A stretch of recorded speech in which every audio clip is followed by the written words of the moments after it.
Hi everyone, welcome back to my channel, or if you're new, welcome in. I'm Rosario and I like to talk about books. So I think I'm quite good at having self-control when it comes to buying books. So I haven't done a book haul because I don't really buy too many books, like frequently. Like over the past couple of months, I've accumulated quite a few. So I thought it would be fun just to go through and share all the books I've bought recently. So some of these I think I might have shown already on here, but this is a haul, so I'm gonna show them again because I've hauled them. So let's start with special editions of books that I absolutely love. So for Christmas I got Sundial by Katrina Ward. So this is like the special Waterstone sprayed edge edition. Also signed.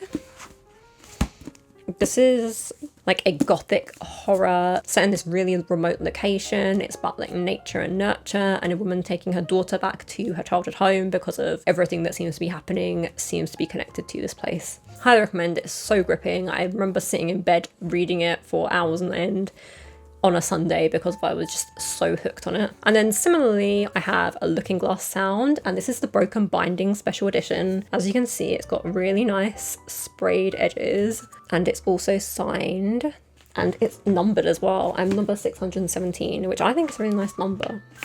You can see here it's got all the like little detailing that matches the front, and I love this cover. I love the sprayed edges. It's one of my favorites, and this was my favorite book of last year, and I can't wait to reread this. This is so kind of like confusing. It's like a book within a book, and it's just like a confusing but good time. That's how I would describe it. And then I also picked up Ruthless Vows, which was amazing when it came because I think it came out early. So this is a sequel to Divine Rivals, which is kind of historical kind of fantasy set in this world, which these two warring gods, and we have two characters who are like war correspondents, and it's kind of from their point of view, and it's also a love story, and it's also very, very cute. If you've watched my blind date with a book video, you will have seen this One Sky Day. If you want to know my in-depth thoughts on it, you can go check out that video. But I got it in a book box, and it's this lovely like sprayed edge, very, very pretty, and I really enjoyed this one. It's kind of like a magical realism where everyone is born on this island with like different abilities. They could be like really special, they could be most mundane, but it was really interesting and a really good, memorable read. I've been on a bit of anime manga kick at the moment. I'm in my manga era apparently because I went a little bit crazy. I picked up Orange, the first volume, and I've already read this. I loved it. As soon as I finished it, I picked up Orange 2 because I need to finish the series and see what happens. But like it left it on a cliffhanger, and I was like, I need to know what's going to happen. I need to know how this finishes. And I think the thing I like about it as well is that there's only 2 volumes in it. There's only 2 volumes for like the main story, and then there's little companion novels, maybe like companion novels that go with it.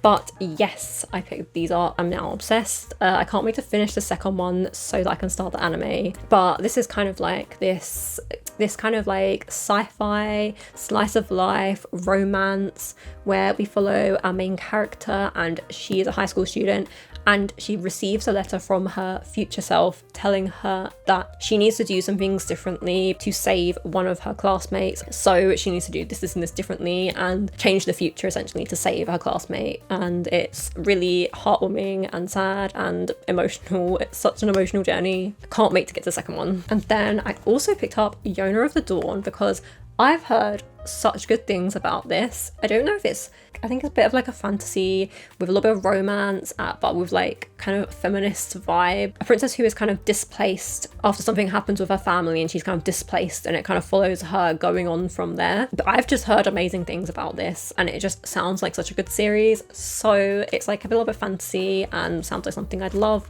So I picked that one up because it's been on my radar for quite a while. I got all of those from Sci-Fi, which I think has really good prices for manga if you're ever looking for any. The series that started my anime manga era back up again, Attack on Titan. This is the like omnibus, so it's like volumes 1, 2 and 3 all in one. I've binged the anime recently, fell in love with it, finished it, got really emotional because it's over. And then I was like, you know what, I can go back into the world, I could just read the manga. So that's what I'm doing. It essentially is in this kind of like dystopian alternate kind of world where humanity has been pushed to live in like this small area and it's surrounded by walls, like these really tall walls, because the rest of the world is kind of taken over by these titans who are like these huge humanoid creatures that eat people, and that's all they do. So we kind of follow a group of people who are in the kind of like scout regiment. They're kind of like the military, and they're kind of trying to figure out what's going on with these titans, and how to kind of keep humanity alive. So good. There's so much action, so much emotion, such a good story. Like the story is so in depth, and actually there's so many layers to what's going on. It's unreal, like so good. I can't even explain how good it is. And then I also picked up, the dust jacket is gone because I'm reading it and I've put it down somewhere, but it is Out There Screaming, the horror anthology curated by Jordan Peele. He does a lot of horror films. If you like Jordan Peele's horror films, I think you'll like the anthology. He's obviously curated stories to be something like a similar kind of vibe to his kind of brand of horror. Like with a lot of anthologies, I think there'll be like some that people like more and some that people don't like. I'm enjoying it because I just enjoy horror. The other day I was in Waterstones and I saw that they had Hellbent in the buy one get one half price. If you don't know, this is a sequel to Ninth House, which follows the main character Alex Stern, who is she can kind of see ghosts, and she's kind of recruited by Yale to keep an eye on these different societies that do supernatural things and kind of the things that go on from there. This follows on from Ninth House, and Ninth House ended on a bit of a cliffhanger, so I'm excited to get to this one. To go alongside that, in the buy one get one half price offer, I got Bright Young Women by Jessica Knox. So I think it follows the kind of like victims of these serial killers, and I think the people who are close to them. From what I've heard, it's done really well in that the serial killer isn't named, and there's no real kind of like, it's more about the victims than it is about the kind of serial killer himself. And I've just heard really good things about this, and also the cover is very pretty. So when I was picking the ones in buy one get one half price, it was between this and another book, and I chose this one because I wanted both of them, but the cover is just nice on this, so I got it. I feel like buying books on Kindle counts as books in a book haul, so I'm gonna go through all the books on my Kindle I've bought recently. My Kindle's not as aesthetic as other people's, but I've kind of got this like froggy theme going on. So I've got this like froggy little socket to hold it, and I got a froggy sticker up here as well. So I don't know why I got this first because I thought he was cute, and then I was like, I guess I'm going with froggy theme. All of these I think I picked up for 99p in Kindle sales whenever they came up. All of these books I found for 99p. So the first one is Emily Wilde's Encyclopedia of Fairies, which essentially follows Emily Wilde, who is kind of like this academic fairy researcher, and her adventures on going to this kind of Nordic country, and there's like a little cute romance, and she's like this kind of oddball character that sounds like something I'd really love. So I picked that one up.